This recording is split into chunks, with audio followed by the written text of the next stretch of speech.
आप लोग आशा करते हैं आप लोग अच्छे होंगे, स्वस्थ होंगे, मस्त होंगे, अपने अपने घर में अपने अपने परिवार साथ खुश होंगे। और देखिए हम लोग एक रुपी चुटकुला भी सुना रहे हैं, आप लोग सुनिएगा। ढेर सारा प्यार दुलार आशीर्वाद जरूर दीजिएगा। चैनल पर नए हो चैनल को सब्सक्राइब लाइक जरूर करिएगा। कमेंट करके बताइएगा कि हम दोनों लोग का गाना आप लोगों को कैसा लगा। कहवा पे बोलेला, कहवा पे बोलेला, पापी हो पपीहरा सखी हो कहवा बोले, कि सखी हो कहवा बोले। घरवा के पातारी तिरियावा सखी हो कहवा बोले।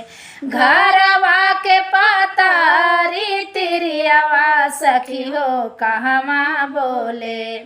कहवा पे बोलेला, कहवा पे बोलेला, पापी हो पपीहरा सखी हो कहवा बोले, कि सखी हो कहवा बोले।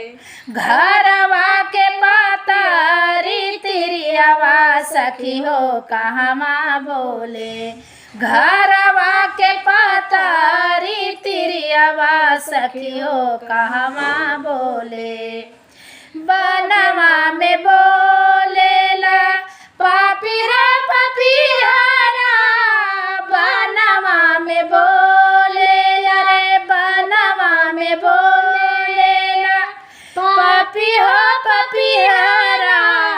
बनवा में बोलेला पापी हो पपीहरा सखी हो अंगने बोले, कि सखी हो अंगने बोले।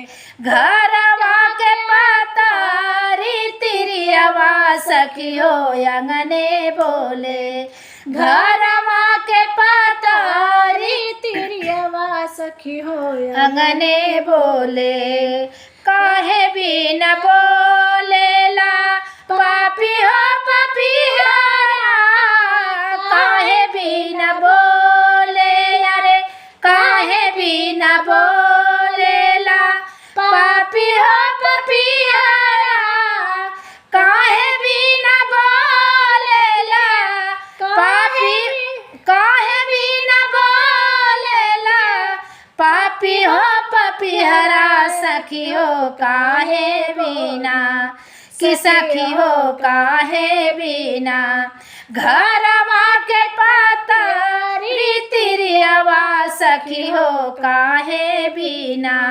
घरवा के पातारी तिरियावा सखी हो काहे बिना। जल बिना बोलेला पापी हो पपीहरा, जल बिना बोले अरे, जल बिना बोलेला पापी हो पपीहरा। जल बिना बोलेला पापी हो पपीहरा सखी हो लालन बिना, कि सखी हो से जिया बिना। घरवा के पातारी तिरियावा सखी हो से जिया बिना। घरवा के पातारी तिरियावा सखी हो लालन बिना।